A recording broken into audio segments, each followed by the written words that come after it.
I'm Anna, and this story isn't just mine. It's about the life I shared with Michael, my husband, and how everything we built together slowly unraveled. We met in college, two dreamers with ambitions as high as the stars. Michael was the kind of guy who could light up a room with his laugh, simple yet charming, always with a kind word for everyone. We fell in love, graduated, and, as luck would have it, started our careers at the same company. Life was good, simple, and blissfully happy. Our evenings were the highlight of my days. We'd come home, cook together, and share stories about our work. Michael was a good listener, always interested in my day, my ideas. He was supportive, proud of our equal standing at work, our shared ambitions. "Anna, you're amazing at what you do," he'd say with a smile. "I love that we're in this together." But then, everything changed when Michael got promoted. It was a significant achievement, and initially, I was overjoyed. But with the promotion came a change I hadn't anticipated. Michael started to care more about appearances, about status. He wasn't the same man I'd fallen in love with. Slowly, his criticism began. First, it was subtle, a comment here or there. "Why do we always eat the same meals? We can afford better now," he'd remark, pushing his plate away. I tried to adapt, to please him, but nothing seemed good enough. He began to critique my clothing, my shopping choices, even how I decorated our home. "Why do you always buy the cheapest brands? We're not college students anymore, Anna," he'd say, his voice laced with annoyance. I felt a growing distance between us, a chasm that I didn't know how to bridge. The man I loved, who once found joy in our simple life, was now obsessed with wealth and status. One evening, after I returned from grocery shopping with more budget-friendly items, Michael's frustration boiled over. "Anna, this isn't acceptable. You're still dressing and shopping like we're on a tight budget. You don't match my status," he said coldly, his words cutting through me like a knife. His words lingered in the air, marking the end of our simple, happy days. That was the moment I realized how much he had changed, how much our life had diverged from the path we once walked together. It was the beginning of the end, the start of a journey I never expected to take. As days turned into weeks, the strain in our relationship only deepened. Michael's constant critiques about how I didn't match his status weighed heavily on me. I missed the man he used to be, the one who found joy in our simple life together. But as his obsession with wealth and appearances grew, our connection continued to fade. In the midst of this growing distance, life threw us a curveball. I discovered I was pregnant. The news brought a mix of emotions, joy, fear, and a glimmer of hope that this might bring us back together. Michael's reaction to the pregnancy was surprisingly warm. His face, which had been etched with dissatisfaction for so long, lit up when I told him. "Really? We're going to have a baby?" he exclaimed, his voice filled with an excitement I hadn't heard in ages. For the first time in months, I saw a spark of the old Michael. During my pregnancy, he was attentive and caring, often checking in on me and ensuring I was comfortable. It felt like a breath of fresh air, a brief return to the days when we were a team. When our son, David, was born, Michael's joy was palpable. Holding David for the first time, he looked at me with tears in his eyes. "He's perfect, Anna. We made this beautiful boy," he said, his voice choked with emotion. The early days with David were a blur of sleepless nights and new routines, but they were also filled with moments of tenderness and joy. Michael, despite his busy schedule, tried to be there for David's first milestones. Watching him with our son, I saw glimpses of the man I had fallen in love with. With David's arrival, our relationship found a temporary peace. The arguments and criticisms subsided, replaced by shared moments of wonder over our son. It was as if David's presence healed some of the fractures in our marriage. I cherished this period, hoping it would last, that maybe this was the turning point we needed. But deep down, I couldn't shake the feeling that this was just a brief respite, a calm before another storm. For now, though, I held on to the hope that our family could find its way back to the happiness we once knew. Life with a newborn was a whirlwind, and for a while, it seemed to bridge the gap between Michael and me. But as David grew and the novelty of new fatherhood faded for Michael, the old patterns began to resurface. Michael's work consumed him more than ever, and when he was home, his attention was more focused on showing off David than actually bonding with him. He would buy our son the most expensive toys and clothes, things a toddler would never appreciate. One evening, I found Michael online, browsing through a list of elite preschools. He didn't even look up as I entered the room. "Anna, I'm thinking of enrolling David in St. James Academy. It's the best in the city," he said, not asking but telling. I sat beside him, trying to keep my voice calm. "Michael, he's just 2. Do we really need to send him to such an expensive school?" He finally looked at me, his expression one of disbelief. "Of course, we do. He's my son. He deserves the best." "But he needs time to be a kid, Michael. Love and attention, not just the most expensive things," I argued, feeling a familiar frustration. Michael shook his head, dismissing my concerns. "You don't understand, Anna. It's about giving him opportunities I never had." This was our new normal. Conversations turned into debates, and debates into arguments. It felt like we were speaking different languages. I longed for the days when our dreams and values aligned. The distance between us wasn't just emotional, it became physical. Michael often returned late from work, long after David and I had dinner. One night, when he came home at an ungodly hour, I couldn't hold back my frustration. "Michael, it's past midnight. You missed dinner again?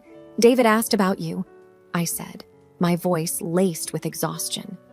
He shrugged off his coat, weary yet indifferent.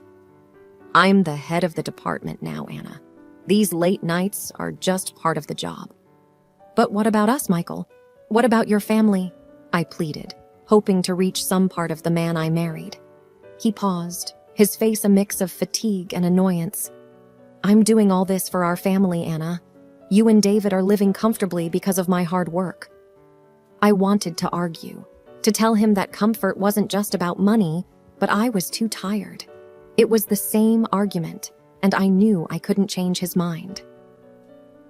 As I lay in bed that night, listening to the faint clicks of his laptop from the other room, I realized that our little family was drifting apart. My husband, once my partner in every aspect of life, was now a stranger living under the same roof, connected only by a shared past and a son who deserved better than this growing void between his parents. It was during one of those long, silent evenings that I made a decision. I needed to go back to work, to find a piece of the woman I used to be before the distance with Michael grew too vast. The perfect opportunity came when a position opened up at my old company, the same place where Michael and I had started our journey together. Feeling a mix of nervousness and excitement, I decided to broach the subject with Michael. "Michael, I've been thinking of going back to work. There's an opening in my old department," I said, hoping for his support. His reaction was immediate and strong. "Go back to work? Why would you need to do that? I'm making more than enough for both of us," he replied, barely looking up from his laptop. I tried to explain. "It's not about the money, Michael. It's about me, about feeling like I'm contributing, being part of a team again." Michael finally looked at me, his expression one of disapproval. "You can contribute by taking care of David and the house. That's your team now." I couldn't hide my frustration. "But I need more than that. I want to use my skills, feel professional achievement again. Besides, it's good for David to see both his parents working." Michael stood up, his voice rising. "You going back to work, especially at my company, is not a good idea. What will people think? That I can't provide for my family?" I was taken aback by his attitude. "So this is about your image, your status?" He ignored my question and continued. "Look at yourself, Anna. You've changed. You've let yourself go since having David." His words were like a slap in the face. I felt my cheeks burning with a mix of anger and hurt. What do you mean, I've let myself go? You know what I mean. You've gained weight, you hardly take care of yourself. It's not a good look, especially not for the wife of a department head, he said, his tone cold and detached. I was speechless, my heart pounding in my chest. The man who once loved me for who I was now stood there, criticizing my appearance, my worth. And frankly, he added, his words cutting deeper, I would be embarrassed to have you working at the company looking like this. I will be ashamed at work for such an ugly wife. I stood there, frozen, as he walked out of the room. His words echoed in my mind, a cruel reminder of how far we had drifted apart. That night, I lay awake, Michael's words replaying over and over. It was clear now. The man I married, the man I loved, was gone, replaced by someone I no longer recognized. The days following Michael's harsh critique were some of the loneliest I had ever experienced. His words had cut deep, leaving me to question not just our relationship, but my self-worth. In the midst of this turmoil, an unexpected incident occurred that changed everything. It was a typical Thursday afternoon when the doorbell rang. I opened the door to find a delivery man holding a large, extravagant bouquet of flowers. Confused, I accepted the bouquet and the accompanying card, thinking maybe Michael was attempting an awkward apology. But as I opened the card, my heart sank. The words were like a punch to the gut. To the most beautiful and perfect woman in the world, with the most charming youth and slender waist, which can be embraced with 2 hands. The words mocked me, a stark contrast to what Michael had said just days before. I felt a mix of anger and humiliation wash over me. This wasn't for me. It couldn't be. It was then I noticed the mistake in the address. The bouquet was meant for someone else. As I stood there trying to process this, my phone rang. It was Michael's new secretary, a young girl who had just started working for him. Michael had mentioned her once, laughing about how she was still studying and often mixed things up. Mrs. Smith, I'm so sorry. I think I've made a terrible mistake, she said, her voice anxious. What mistake? I asked, though I already had an idea. The flowers. They were meant for someone else. I'm so sorry. I sent them to the wrong address, she admitted, sounding flustered. A cold feeling settled in my stomach. Who were they meant for? I asked, my voice barely above a whisper. The secretary hesitated. I don't know her name. I'm just asked to send flowers and gifts sometimes. Please don't tell Mr. Smith I called. After we hung up, I stood in the middle of the living room, the unfaithful bouquet mocking me from the table. The realization of Michael's betrayal hit me hard. I felt a mix of anger, sadness, and disbelief. Without a second thought, I packed a bag for myself and David. I grabbed some of his favorite toys, his clothes, and the essentials. I couldn't stay in that house a moment longer, surrounded by the life I thought we had, which now felt like a lie. I left a note for Michael on the kitchen counter. I didn't wait for him to come home to offer excuses or explanations. I took David, who was confused but excited for an impromptu visit to Auntie's house, and left. Driving to my sister's place, I felt a strange mix of relief and heartache. The life I had known was crumbling, but I knew I needed to get away, to find some space to think and to protect David from the fallout. That evening, as I sat in my sister's living room, lost in thought, Michael showed up unexpectedly. He looked frantic, a stark contrast to his usual composed self. Anna, why did you leave? Why did you take David? He asked, his voice tinged with a mix of concern and anger. I confronted him directly. Why? Maybe because of the bouquet sent to your mistress, mistakenly delivered to your wife, I said, my voice steady but filled with hurt. Michael's face fell. That was a misunderstanding. The secretary, she made a mistake. I swear, there's nothing going on. I looked at him, trying to find a hint of the truth in his eyes. But all I saw was desperation. A mistake? Is that your best explanation? Before he could respond, I pulled out a packet of photos and laid them on the table. Then how do you explain these, Michael? His eyes widened as he looked at the photos of him with a young woman, clearly more than just colleagues. Where did you get these? He stammered. I hired a private detective. He's been very thorough. Did you know she's the wife of your business partner? I asked, watching as the color drained from his face. Michael looked like he'd been punched in the gut. You can't let these get out. It'll ruin everything, he pleaded, his voice barely above a whisper. I felt a bitter laugh escape me. Ruin everything? What about us, Michael? What about our family? He reached out, but I pulled away. Anna, please, I'm begging you.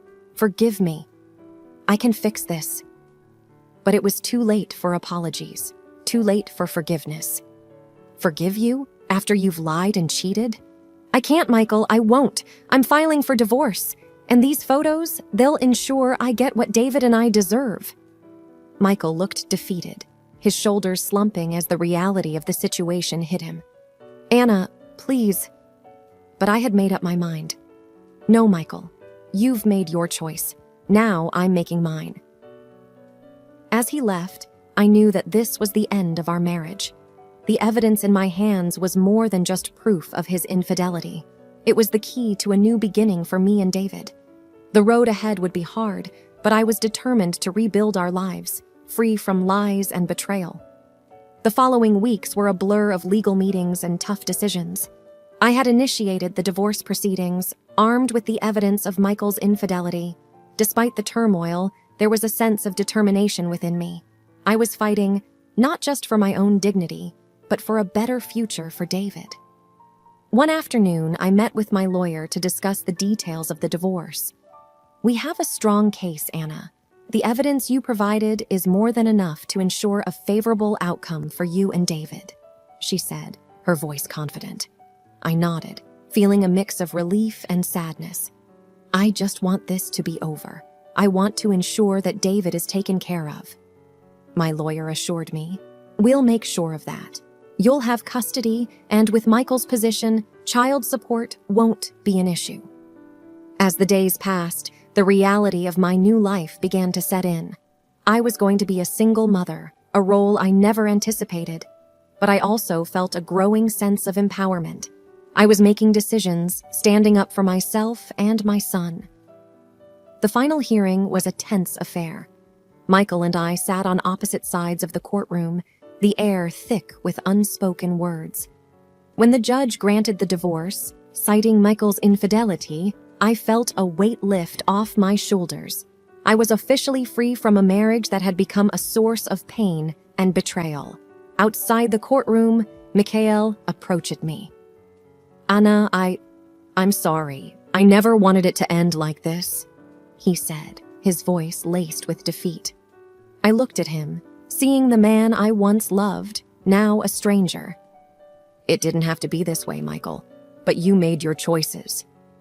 He nodded, a look of resignation on his face. I just hope one day you can forgive me, for David's sake. I took a deep breath. I'll always do what's best for David.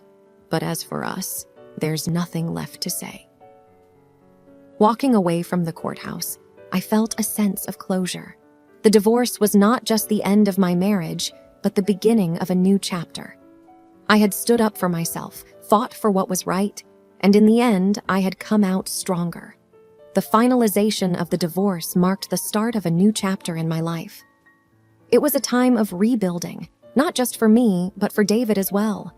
We had both been through so much, and now it was time to look forward to a future that was ours to shape. One sunny afternoon, as David played in my sister's backyard, I sat with her on the porch, a cup of coffee in hand. You know, I never thought I'd be here, starting over like this, I said, watching David chase butterflies. My sister, always my rock, smiled at me. But you're not just starting over, Anna. You're starting fresh. There's a difference. You're stronger now, more aware of what you want and don't want. I nodded, feeling the truth in her words. Yeah, I guess you're right. It's all so overwhelming at times. She reached over, squeezing my hand. It's going to be okay. You've got this, and you've got us, always. I smiled, grateful for her support. Thanks. I don't know what I'd do without you. As the days turned into weeks, I began to find my footing again. I returned to work, where I was greeted with warmth and understanding. It felt good to be back, to be productive and to engage with colleagues who respected and valued me. David, too, was adjusting. He missed his father, but we made sure he had regular visits. I wanted to ensure that, despite everything, he had a relationship with Michael. After all, whatever had happened between Michael and me, he was still David's dad. One evening, as I tucked David into bed, he looked up at me with his big, innocent eyes. "Mommy, are you happy?" he asked, his voice soft. I kissed his forehead, feeling a surge of love for my little boy. "Yes, David, I am. And I want you to always be happy too." He smiled, a sleepy, content smile. "I am, Mommy. I love you." "I love you too, sweetheart." "More than anything," I whispered, turning off his light. That night, as I lay in bed, I thought about the journey I had been on. I thought about the future, uncertain but promising. I had dreams to chase, a career to build, and a beautiful son to raise. The road ahead wouldn't always be easy, but I was ready to face it head on. As I drifted off to sleep, I realized that this wasn't just a new beginning. It was a chance to write my own story, on my own terms. And with that thought, I welcomed the challenges and opportunities that lay ahead, ready to embrace them with an open heart and a newfound strength.